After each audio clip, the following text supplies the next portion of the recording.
terrible, terrible. I didn't know, they said there was Parchman. I'd never been to prison before. I'd never done anything wrong. I was scared. I wanted my mother. Oh, it was just terrible. And all the other people and separating people from each other. I didn't know what was going on. The year was 1965. President Lyndon B. Johnson signed the landmark Voting Rights Act with Reverend Martin Luther King Jr. looking on. A new day was dawning for African Americans who had waited so long for equal rights.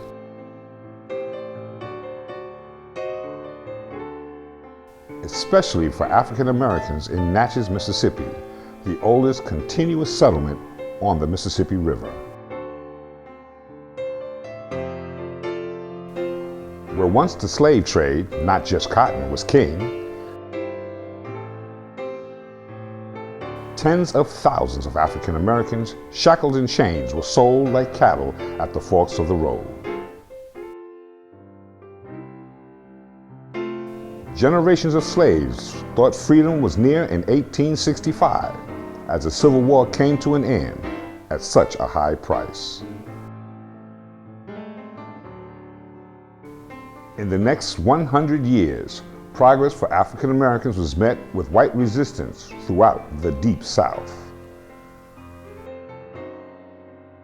Segregation, discrimination, and even death was a part of life.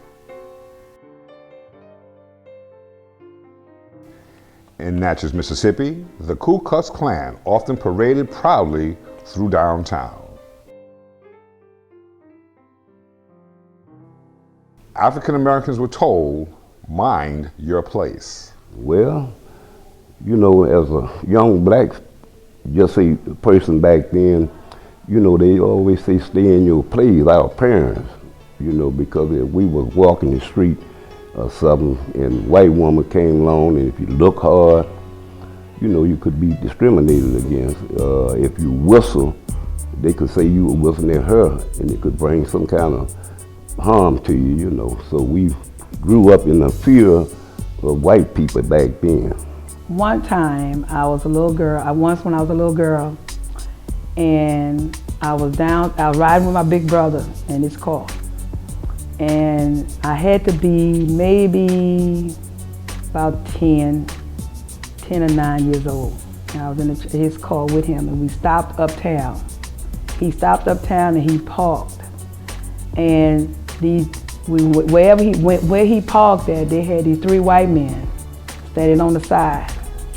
And when my brother got out his car to go take care of his business, because like I said, I was a child, and one of the white men referred to him as a horse, and I'll never forget that. He said, you can't park that horse. So my brother didn't argue with him. He got in his car and he drove away, and we went park somewhere else.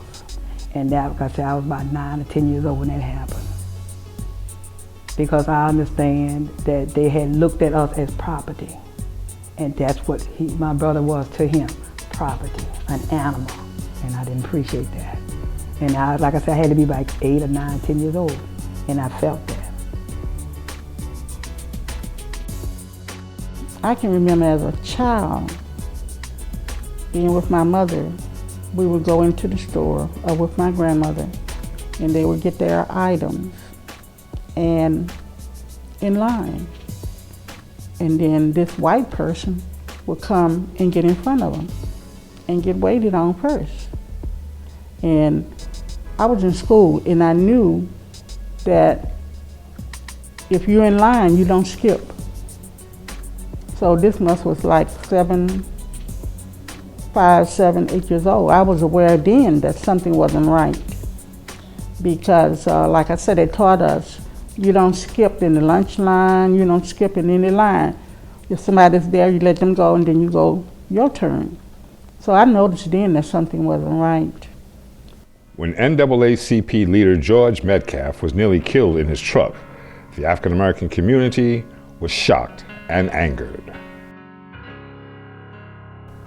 To make matters worse, petitions to city leaders for racial equality fell on deaf ears. Frustrated and angry, African Americans took to the streets with boycotts and marches. Marches often gathered at Beulah Baptist Church for inspiration and courage. On one fateful night in October of 1965, the mood was particularly electrifying. Charles Evers, brother of slain civil rights leader Medgar Evers, was at the pulpit.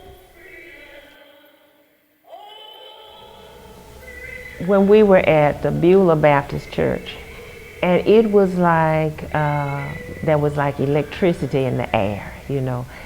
It was as though, you know, when you come to like a boiling point, you say, we are going to do something today, regardless, you know. And that was, I think, the most significant thing I remember. And that was the day that we decided we were going to march.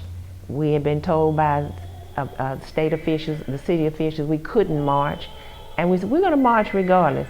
And I was excited. And they said, well, you could get arrested. Well, we used to get arrested. And they had the paddy wagons lined up. And we knew that something big was going to happen in Natchez that day, you know. Blocks away, more marchers packed into China Grove Baptist Church. Indeed, something big did happen when they left the churches. They never did march. Police met them outside the churches, forced them into buses, and drove them to the Natchez City Auditorium. Most were in their teens and early 20s. The City Auditorium is a vast hall made for pageants and concerts.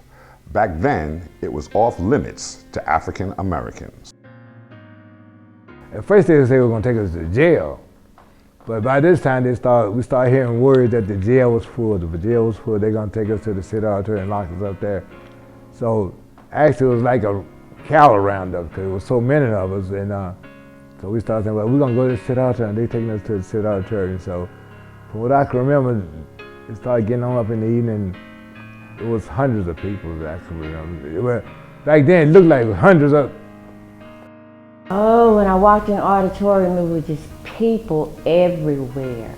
Kids, adults, you know, crying, praying, just sobbing, and kids looking for their parents and parents looking for their children. And it was probably at almost full capacity. Authorities had arranged to take some marchers to local jails, while others had a worse fate. A 4-hour bus ride to the Mississippi State Penitentiary in Parchman. The bus ride was terrifying. It was really terrifying because it was black dark at that time of the year. And it was a long, long ride. And, you know, we just I don't even know if anybody on the bus knew what Parchman was at the time. You know, we'd never heard of it.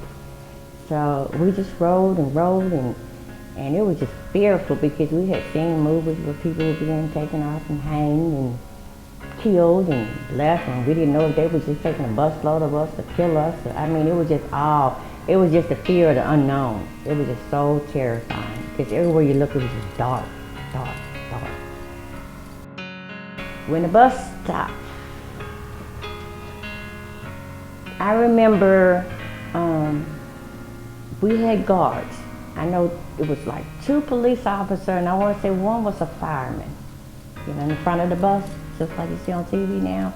And when the bus stopped, one of them said, he had his back turned, I don't know which one it was, but I remember him saying, "We're here now, get your black asses off." For days, the young men and women were subjected to humiliation and punishment. Now, 50 years later, we're dedicated to telling their story. And so they lined us up single file line. They had our backs toward a fence, which we were told it was an electrical fence, so do not touch it, okay? Then in the front of us, they had their dogs. They were standing there with the dogs on a leash. You know, so we got dogs barking and growling, slobbing at the mouth at us on an electrical fence, and we're in between the 2 of them. you know, and then they thought it was funny to, you know, to push the dog towards it and get that close and snatch him back. I mean, they just played with our fear. It was really just horrible.